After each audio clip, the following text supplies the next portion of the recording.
ধর্ম যার যার, রাষ্ট্র সবার। আমরা একটা লক্ষ্য নিয়ে কাজ করি, সেটা হলো ধর্মীয় শাস্ত্রগ্রন্থের আলোকে মানুষের মধ্যে ভ্রাতৃত্ববোধ প্রচার করা এবং সংগঠিত করা।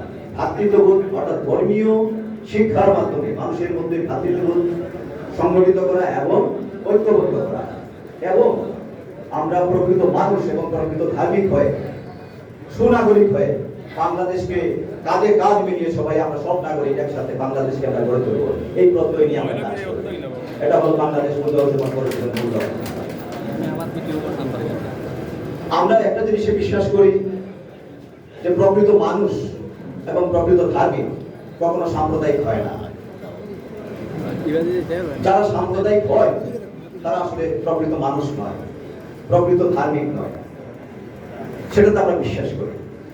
আমরা আরেকটা জিনিসে বিশ্বাস করি যে নিজের ধর্মের প্রতি আন্তরিক হোক, অন্যের ধর্মের প্রতি শ্রদ্ধাশীল হোক, নিজের ধর্ম পালন করো, অন্যের ধর্ম পালনে সহায়তা করো।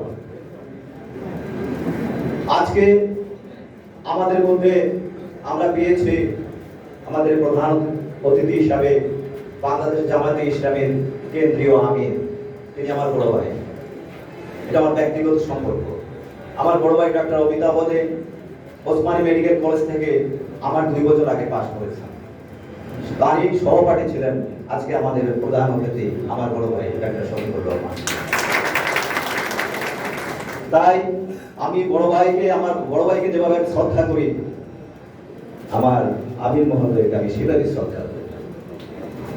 সেটা আমার অন্তরের শ্রদ্ধার বিষয়।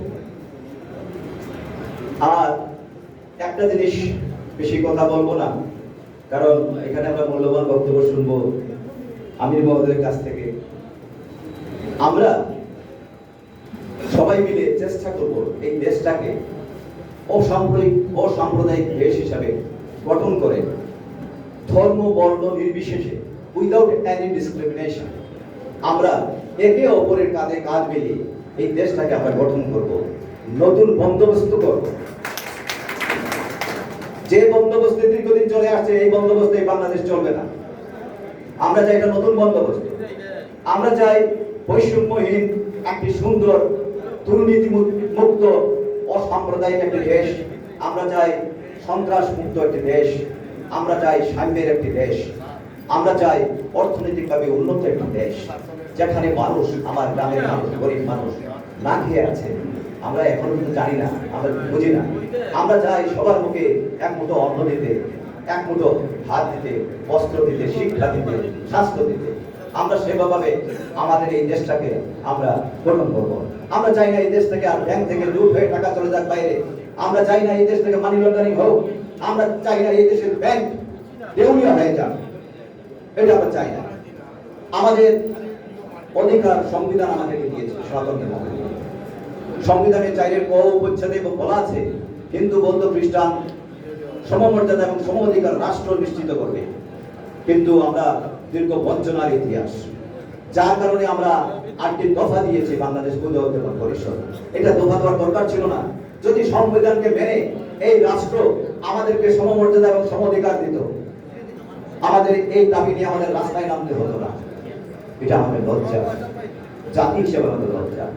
আমরা চাই না পাহারা দিয়ে আমরা পূজা করি।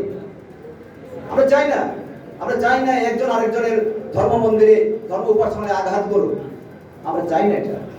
আমরা চাই না এক ধর্মের মানুষ আরেক ধর্মের মানুষ নারীকে নির্যাতন করুক। আমরা এটা চাই না। এই দেশে আমরা চাই না। আমরা চাই এক সুন্দর বাংলাদেশ, সাম্যের বাংলাদেশ, বৈষম্যের বাংলাদেশ, নির্যাতনহীন বাংলাদেশ। এইভাবে আমরা দেশটাকে গড়তে চাই। আর আমার পুনর্গঠন পরিষদ সহ আমার সনাতন ধর্মীয়রা এটাই চাই। এটাই আমাদের প্রাণের দাবি, আর কিছু নয়। আমাদের এই প্রাণের দাবির সাথে যারা সংহতি প্রকাশ করবেন, যারা সমর্থন দিবেন, আমাদের দাবি আদায়ে যারা এগিয়ে আসবেন, আমরা তাদের সাথে থাকবো। এটা আমরা অঙ্গীকার দিলাম। সবাইকে আবারও ধন্যবাদ জানাচ্ছি, কৃতজ্ঞতা জানাচ্ছি, সবাইকে শুভেচ্ছা জানাচ্ছি। সবাই ভালো থাকবেন। ধন্যবাদ সবাইকে।